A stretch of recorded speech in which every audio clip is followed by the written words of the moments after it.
আমাদের দেশে যারা বিবাহ শাদীগুলো করে তারা দোষ গোপন করে বা নিজের হিস্ট্রি গোপন করে। অনেকেই আছে যেই কয়টা বউ দেখা যায় শুধু এই কয়টা বউয়ের কথা বলে, কিন্তু জীবনে আরো 2-3টা চলে গেছে, এই বউগুলোর কথা বলতে গেলে লজ্জা পায়, দিয়ে তখন কি করে গোপন করে। ধরেন একজন মানুষের 3টা ডিভোর্স হয়েছে, 3টা ডিভোর্স হওয়ার পরেও যদি আপনার বিবাহ করতে যায় তখন বলে কি ওই আগে একটা বিয়ে হয়েছিল সরাসরি হয়েছে, কিন্তু এটুক বলার সাহস পায় না যে আগে 3টা ডিভোর্স হয়েছে। এর কারণে কি হয়, যাকে দ্বিতীয় বিবাহ করছে তাকে যদি বলতো যে দেখো তুমি কিন্তু আমার 4 নম্বর স্ত্রী, তাহলে কিন্তু গেঞ্জাম গুলো বাঁধে না, তাকে মিথ্যা কথা বলে, আমার আর একটা বউ আছে তুমি আমার মাস না, ও যায় দেখে যে ওর আরো 3টা বউ আছে, এই শুরু হয় গেঞ্জাম।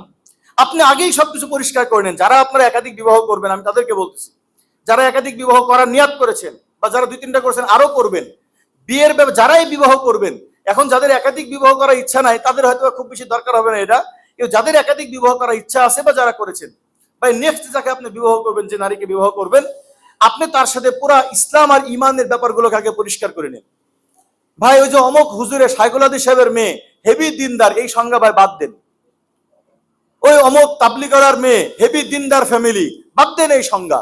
আপনার শাইখুল হাদিসের মেয়ে হোক আর ইমাম সাহেবের মেয়ে হোক আর যার মেয়ে হোক না কেন, আপনি তার সাথে যখন বিবাহ করবেন পরিষ্কার ভাষায় তার সাথে বা তার বাবাদের সাথে কথা বলবেন যে ইসলামের পুরা বিধানগুলোর ব্যাপারে আপনাদের আপত্তি আছে কিনা।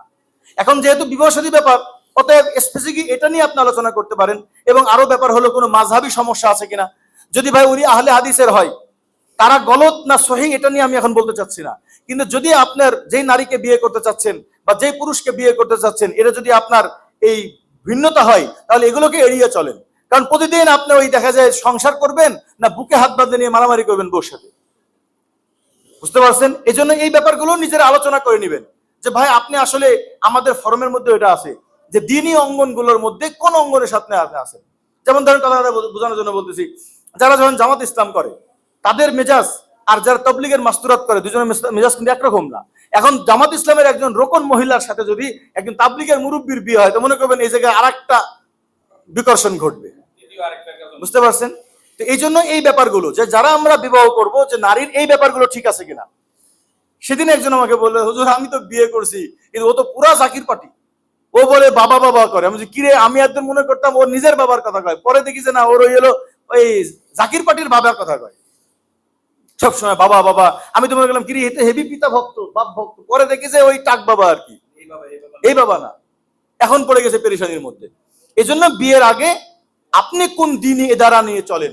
অনেকেই আছে যারা জিহাদি চিন্তা চেতনা লালন করেন, আপনি আগেই বলে নেন দেখেন আমি কিন্তু জিহাদি চিন্তা চেতনা লালন করি, আমি কিন্তু শাহাদত বরণ করতে চাই, আমি কিন্তু মুসলিমদের যুদ্ধে শরীক হয়ে যাই, আপনার বউ মানবে কিনা। যদি বলে না আমার এটা মনে হয়, তাহলে ওই বউ কিন্তু একদিন আপনার নামে জঙ্গি বলে আপনি ধরাই দিবে। এই জন্য যারা নিয়াত আছে যে আমি জিন্দিগিতে জিহাদ করব, তারা তার নারীকে আগে জিজ্ঞাসা করে নেন তোমার ইসলামী খেলাফতের ব্যাপারে তোমার মানসিকতা। এরপরে পুরো ইসলামের ব্যাপারে যেগুলো এক্সপ্লিসিট, যেগুলো স্বাভাবিক মানুষ চায় না, আপনি তাকে বলবেন যে আমি একাধিক বিবাহ করব। যদি নিয়াত না থাকে তাহলে সমস্যা নাই, কিন্তু যদি আপনার মনে হয় যে আমি করব, তাহলে আগেই বলেন দেখো আমি কিন্তু একাধিক বিবাহ করব।